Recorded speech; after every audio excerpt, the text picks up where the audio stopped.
Alright guys, today's notes will be short and simple.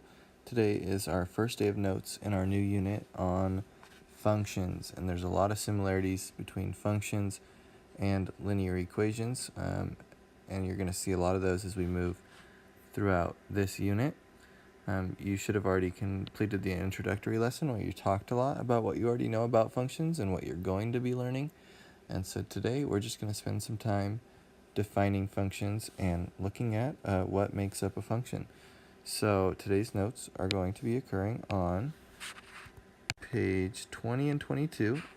20 and 21. We're going to start out with our notes for page 21, like we always have, on the right side of our notes. And we're going to write our notes on defining functions. Make sure you add this to your table of contents as well, so that your notes are nice and organized. Alright, and so what is it that goes into a function? What is the definition of a function? Well, let's work on that right now. Let's define function at the top of our notes. And now we can always refer back to this definition if we ever get confused. So I'll read it to you and then we'll copy it down together. A function is a relationship between two variables which results in only one output value for each input value. It may sound confusing now, but as we work through this unit, that definition will start to make a lot more sense. So it is a relationship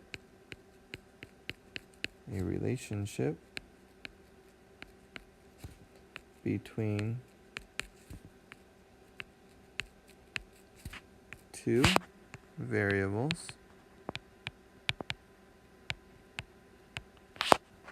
which results in only one output value for each, which implies one for each input value. So what does that mean in more friendly terms? What is a function? Well, a function is if there's one input, there better be one output. And as you start to work with functions more commonly, you're going to start to be able to guess, well, if the input is this, then I know what the output should be. And that's what we're going to start to work on with functions. So let's see what that might look like. Now, if at this point you're saying, oh no, I'm a little bit behind on my notes, it'd be a great time to pause your notes and spend some time getting caught up. So feel free to pause at any point if you feel that you are falling behind. So, often when we're working with functions, we're going to see something like this, which is called a function table. And on a function table, we're going to have a set of input values and a set of output values. Input and output values. So an example of a function might be something where the input is 1 and the output is 5. And then the input is 2 and the output is 10. The input is 3 and the output is 15. So our test is 1 input, 1 output. Okay, so for every input, there's 1 output. So far, this looks like a function.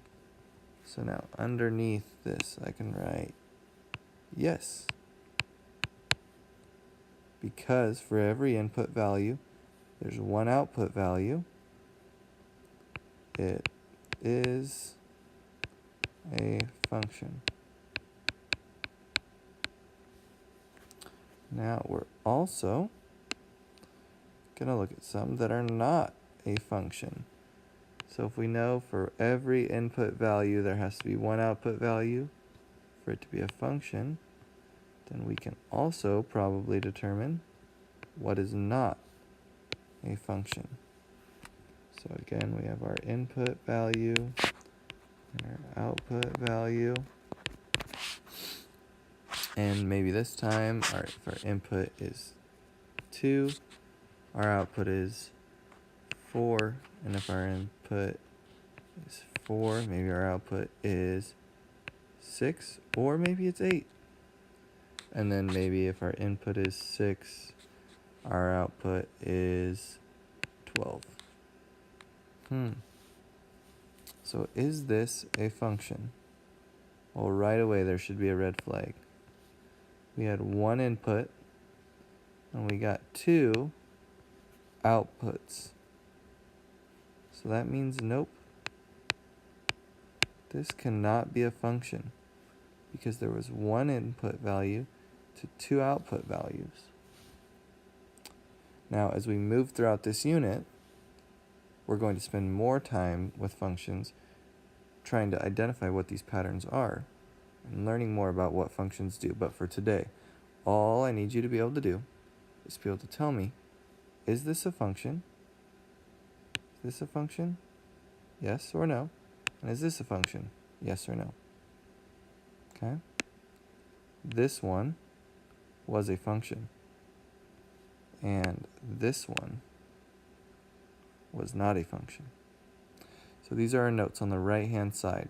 In just a minute, we're going to move to the left-hand side to work on our notes for page 20. Page 20. There we go.